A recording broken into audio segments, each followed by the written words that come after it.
Hello everyone, कैसे हैं आप सब लोग। एक बार प्लीज ऑडियो वीडियो चेक करा दीजिए, आवाज आ रही है। मोस्ट डिमांडिंग सेशन होने वाला है आज, बिल्कुल। मेरा नाम वर्षा गौर है, मैं आपकी पब्लिक एडमिनिस्ट्रेशन की एजुकेटर हूँ। ये मेरी कुछ क्वालिफिकेशन है। करंटली मैं पीएचडी स्कॉलर हूँ जामिया मिलिया इस्लामिया में। साथ ही जो लोग भी टेस्ट सीरीज लेना चाहते हैं पब्लिक एडमिनिस्ट्रेशन की, बिल्कुल ले सकते हैं। 799 में आपको उपलब्ध है। 8 दिसंबर को एग्जाम होने वाला है। क्वेश्चन प्रैक्टिस के लिए बहुत सुनहरा मौका है ये आप सभी के लिए। कोई भी क्वेरी हो, बिल्कुल कस्टमर जो नंबर है हमारा, हेल्पलाइन नंबर है बेसिकली, उस पर कॉल कर सकते हैं। 31 फुल लेंथ मॉक टेस्ट आपको जो पेपर 1 के उपलब्ध हैं, वो आपको मिल जाएंगे 799 में। अगर सिर्फ पेपर 1 के चाहिए तो कंबाइन चाहिए, अगर आपको पेपर 1 और पेपर 2, ये आपको 1499 में मिलेगा। अगेन हेल्पलाइन नंबर है, कॉल कर सकते हैं। और काउंटडाउन सीरीज में मैं आपको हायर एजुकेशन पढ़ा रही हूँ 9:30 पर, आप लोग बिल्कुल देख सकते हैं। क्वेश्चन प्रैक्टिस होती है हमारी, आप लोग बिल्कुल चेकआउट कर सकते हैं। हेल्प ही होगा कुछ ना कुछ, और क्या। काउंटडाउन सीरीज में पब्लिक एडमिनिस्ट्रेशन बिल्कुल मैं आपको पढ़ा रही हूँ। आज हम बात करने वाले हैं कैग की। मोस्ट डिमांडिंग टॉपिक था, सब लोग के क्वेरी आ रहे थे, मैम प्लीज ये करवाओ, मैम प्लीज ये टॉपिक करवाओ। और बिल्कुल जेआरएफ अड्डा की एप्लीकेशन जो है नए अवतार में वापस आ चुकी है। बढ़िया से अपना इंटरफेस जो भी है सब कुछ चेक करिए। पीडीएफ आपको अब सभी एप्लीकेशन पर मिलेगी। स्टडी मटेरियल आपको एप्लीकेशन पर मिलेगा। सीक्वेंशियल क्लासेस तरीके से एक अरेंज्ड क्लासेस आपको वो भी एप्लीकेशन पर मिलेगा। बिल्कुल गूगल स्टोर जो है आपका, गूगल प्ले स्टोर या फिर आपका ऐप स्टोर जो है, वहां से जाकर अपनी एप्लीकेशन डाउनलोड कर लीजिए। आज बात करते हैं कैग की। कॉम्प्यूटरल ऑडिटर जनरल ऑफ इंडिया, इसी के साथ सब लोग कमेंट सेक्शन में कैग का बिल्कुल नाम बता देंगे, क्या नाम है कैग का। कॉन्स्टिट्यूशन ऑफ इंडिया के अंदर आर्टिकल 148 के अंदर आपका कैग जो है, कॉन्स्टिट्यूशन के अंदर एज अ इंडिपेंडेंट ऑफिस जो है डिफाइन करा गया है।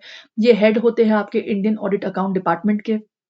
पूरा का पूरा फाइनेंशियल सिस्टम का भार जो है इनके कंधों पर है। ये स्टेट और सेंटर दोनों जगह पर होते हैं, दोनों जगह के लिए होते हैं, दोनों जगह के लिए काम करते हैं। लेवल इनके दोनों होते हैं, सेंटर लेवल भी स्टेट लेवल भी। इसलिए इनको ऑल इंडिया का कैरेक्टर दिया गया है, यानी कि बेसिकली एक तरीके से भारत, अखिल भारतीय का पूर्ण स्वरूप जो है वो आपके कैग कहलाते हैं। कॉन्स्टिट्यूशन ऑफ इंडिया के अंदर बिल्कुल इनको ड्यूटी हैंड ओवर करी गई है। लॉ ऑफ पार्लियामेंट जो है, उनकी फाइनेंशियल एडमिनिस्ट्रेशन के अगर दारमदार बोले, सब कुछ आपका कैग के ऊपर है। इसी के साथ इसीलिए इसी वजह से इनको bulwarks of democratic system of India कहा जाता है, यानी कि वह भारत में सरकार की लोकतांत्रिक प्रणाली के रक्षकों में से एक है। जैसे कि आपके election commissioner, commission of India है, यूपीएससी है, सुप्रीम कोर्ट है। सिमिलरली अपॉइंटमेंट और टर्म की बात कर लेते हैं। कैग जो है प्रेसिडेंट के द्वारा अपॉइंट करे जाते हैं under warrant and his hand and seal, यानी कि प्रेसिडेंट के हस्ताक्षर और मोहर मोहर के द्वारा जो है इनको अपॉइंट किया जाता है। साथ ही इनका जो टेन्योर होता है 6 साल का होता है। एज इनकी 65 ईयर्स होती है रिटायरमेंट की। और बिल्कुल ये रेजिग्नेशन दे सकते हैं अपना किसी भी टाइम। याद रखना, कैग का रिमूवल बिल्कुल उसी तरीके से होता है जिस तरीके से सुप्रीम कोर्ट के जज का होता है। ठीक है, ये बात भी अंडर आर्टिकल 148 में मेंशन करी गई है। इसी के साथ इनके रिमूवल के लिए कोई इम्पीचमेंट नहीं होता है, बस एक रेजोल्यूशन पास होता है। और वो बस ऑर्डिनरी रेजोल्यूशन नहीं होता है, स्पेशल मेजोरिटी के साथ रेजोल्यूशन पास होना चाहिए। और वो भी मजे की बात, बोथ दी हाउसेज, यानी कि राज्यसभा से भी और लोकसभा से भी। तब जाकर जो है आपके कैग बिल्कुल बर्खास्त कर दिए जाएंगे। इसके बाद इनकी इंडिपेंडेंस की बात करते हैं। निम्नलिखित में से किस किस प्रावधान में कैग को जो है स्वतंत्रता प्राप्त हुई है, इंडिपेंडेंस प्राप्त हुई है। तो देखिए, सिक्योरिटी ऑफ टेन्योर, यानी कि इनकी जो टेन्योर है 6 ईयर्स और 65 ईयर्स, सब कुछ कॉन्स्टिट्यूशन में लिखा गया है। इसी के साथ ये है फर्दर एलिजिबल ऑफ फर्दर, ये कहीं पर भी काम नहीं कर पाएंगे, कोई भी ऑफिस जो है उसके ये चार्ज नहीं ले पाएंगे। इसी के साथ इनकी सैलरी जो है बिल्कुल पार्लियामेंट के द्वारा डिटरमाइन करी गई है। साथ ही जो आपके कंडीशंस है, सर्विस है पर्सन्स की, इंडियन, इनको एज अ इंडियन ऑडिट और अकाउंट डिपार्टमेंट को ही सर्व करना है केवल। इसी के साथ इनके जो भी एक्सपेंसेस, इनका जो भी खर्चा है वो राजकीय कोष में है, यानी कि कंसोलिडेटेड फंड ऑफ इंडिया से निकलता है। और साथ ही इनकी सैलरी, अलाउंसेस और पेंशन, ये सभी के सभी सीएफआई के तहत निकलती है। और ये चार्ज नहीं होते हैं, यानी कि चार्ज एक्सपेंडिचर में होते हैं, लेकिन इन पर वोटिंग नहीं होती है। पार्लियामेंट में बजट के दौरान इन सब चीजों पर वोटिंग नहीं होती है। उनमें से इनकी तनख्वाह, इनकी पेंशन और इनकी अलाउंसेस, वो सब कुछ एक ही है, शामिल है उस चीज में। केवल डिस्कशन हो सकता है कितनी बढ़ाए कितनी घटाए, पर उस पर वोट नहीं हो सकती कि हटाई दो बिल्कुल। ठीक है, साथ ही कोई भी मिनिस्टर कैग को रिप्रेजेंट नहीं करता है, क्योंकि कैग जो है पार्लियामेंट को डायरेक्ट रिपोर्ट करते हैं और जो है इसलिए इनको एजेंट ऑफ पार्लियामेंट भी कहा जाता है। ड्यूटीज और पावर की बात कर लेते हैं। कैग जो है होलिस्टिकली आपकी पार्लियामेंट के अंदर जो है ड्यूटी संभालते हैं। साथ ही साथ सेपरेट कर दिया गया है 1976 में आपके अकाउंट्स और ऑडिटिंग को, जबकि कैग अब जो है सिर्फ ऑडिटिंग संभालते हैं। इसके बारे में भी आगे चर्चा करेंगे। कैग जो है ऑडिट करते हैं अकाउंट जो कि रिलेटेड होते हैं सभी कंसोलिडेटेड फंड ऑफ इंडिया से और स्टेट से निकाले गए होते हैं, यानी कि consolidated fund of India, centre और स्टेट। साथ ही ये एक्सपेंडिचर ऑडिट करते हैं किसका, कॉन्टीजेंसी फंड ऑफ इंडिया और public account fund of India, साथ ही कॉन्टीजेंसी फंड ऑफ स्टेट और पब्लिक अकाउंट आपका फ्रॉम ईच स्टेट। साथ ही ऑडिट करते हैं trading, manufacturing, profit and loss, सभी कुछ ऑडिट करते हैं। और ये ऑडिट करते हैं वो रिसिप्ट एक्सपेंडिचर जो कि ऑल बॉडीज अथॉरिटीज जिनको खर्चा मिल रहा है सेंटर से या फिर स्टेट से, उन सबको ये ऑडिट करते हैं। और जो भी कोई आपके ट्रांजैक्शन स्टेट या सेंटर के द्वारा होते हैं उन सभी को ये चीजें ऑडिट करते हैं। और बाकी ऐसी भी कुछ चीजें होती हैं जिसको प्रेसिडेंट या पार्लियामेंट अप्रूव कर देते हैं, ये उनको भी ऑडिट करते हैं। ठीक है, और लोकल बॉडीज को भी ऑडिट कर देते हैं उनके कहने पर। ठीक है, साथ ही ये एडवाइस करते हैं प्रेसिडेंट को अगर किसी के रिगार्डिंग प्रेस्क्रिप्शन या अकाउंट्स के चर्चे या फिर कोई जरूरत है किसी चीज को अकाउंट करने की, ऑडिट करने की, तो ये एडवाइस दे सकते हैं। साथ ही ये सबमिट करते हैं अपनी ऑडिट की रिपोर्ट टू दी प्रेसिडेंट, और प्रेसिडेंट बाकी ऑडिट की रिपोर्ट जो है वो दोनों हाउसेज ऑफ पार्लियामेंट में आगे प्रेजेंट कर देते हैं। सिमिलरली सेम चीज स्टेट के साथ होती है, ये रिपोर्ट देते हैं गवर्नर को, गवर्नर देते हैं स्टेट लेजिस्लेचर को। बाकी और भी चीजें जो आपके आर्टिकल 279 के अंतर्गत होनी चाहिए, ये बिल्कुल ये प्रमाणित करते हैं कि आपका जो शुल्क जो है, आपका कर जो है वो सब उस आर्टिकल के अंतर्गत आ रहा है या नहीं आ रहा।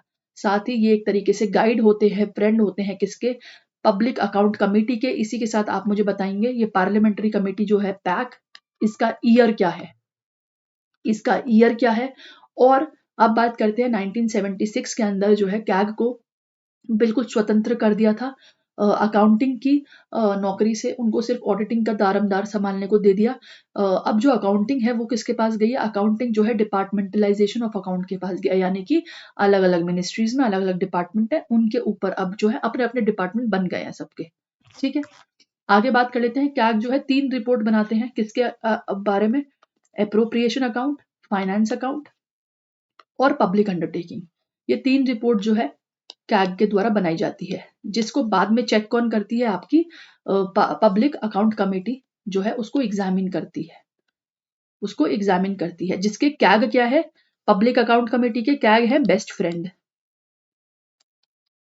ठीक है, और एक बात बता दूं, पब्लिक अंडरटेकिंग की जो रिपोर्ट है वो इनके पास नहीं जाती है, वो जाती है चेक होने के लिए कमेटी ऑफ पब्लिक अंडरटेकिंग के पास ही, कमेटी ऑफ पब्लिक अंडरटेकिंग के पास ही जाती है।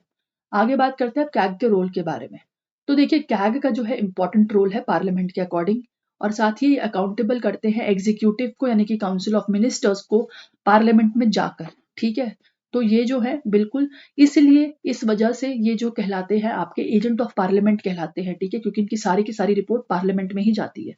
ठीक है, साथ ही इनके पास और भी फ्रीडम है ऑडिट करने के लिए, क्या ये खर्चा उनका भी कर सकते हैं, जैसे कि आपके रिसिप्ट, स्टोर, स्टॉक्स जो होते हैं ना आपके, उसकी भी ऑडिटिंग कर सकते हैं।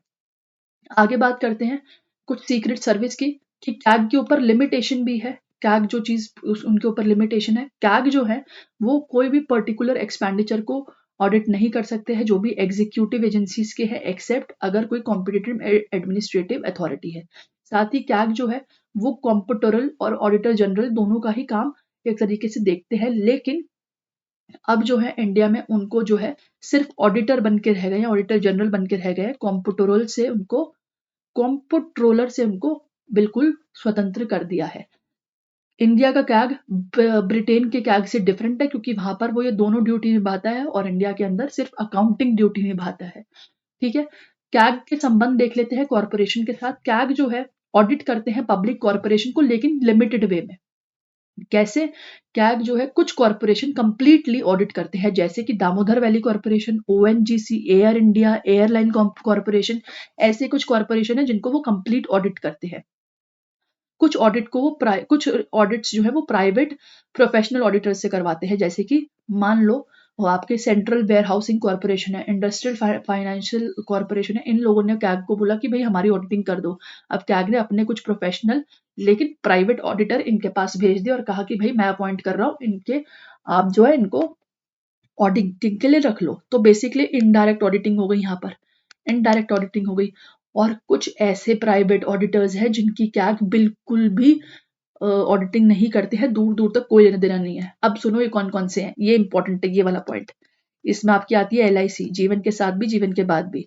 रिजर्व बैंक ऑफ इंडिया इसमें आता है, स्टेट बैंक ऑफ इंडिया इसमें आते हैं जिसमें बहुत लोगों के खाते होंगे, और साथ ही फूड कॉर्पोरेशन ऑफ इंडिया भी इसी के अंदर आते हैं। इंपॉर्टेंट पॉइंट है, याद रखना। कुछ और बात कर लेते हैं।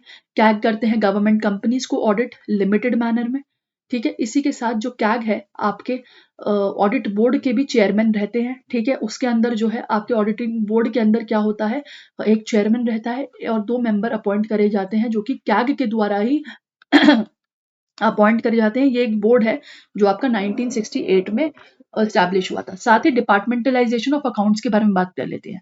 डिपार्टमेंटलाइजेशन ऑफ अकाउंट का मतलब यही है कि हर एक मिनिस्ट्री, हर एक डिपार्टमेंट में अपने अपने अलग जो है आपके अकाउंटिंग के डिपार्टमेंट बना दिए, जो कि अपनी मिनिस्ट्री का पूरा दारोमदार निभाते हैं अकाउंटिंग सेक्शन के लिए, ठीक है। ये आपकी 1976 के अंदर आई थी और comptroller and auditor general of India जो है इस रिस्पॉन्सिबिलिटी से रिलीव कर दिए गए थे। और अब जो है आपके जो एडमिनिस्ट्रेटिव डिपार्टमेंट है उन्होंने अपना खुद का चार्ज संभाल लिया, अपनी पर्सनल मिनिस्ट्री और अपनी पर्सनल डिपार्टमेंट्स का। अब इसके अंदर जो है सेक्रेटरी, जो कि पर मिनिस्ट्री, हर एक मिनिस्ट्री की एक सेक्रेटरी होती है, बात जानते हो ना आप कि अलग अलग मिनिस्ट्री है उनके एक सेक्रेटरी रहेंगे, ठीक है। क्योंकि भाई अलग अलग मिनिस्ट्री में डिपार्टमेंट होते हैं, अलग अलग मिनिस्ट्री में विंग भी होते हैं, तो हर एक मिनिस्ट्री के अपने अपने सेक्रेटरीज, अपने अपने, है ना, सब रहेंगे। तो अब वो सेक्रेटरी जो है अब वो रोल में आ जाते हैं। अब वो क्या कहलाते हैं, चीफ अकाउंटिंग अथॉरिटी।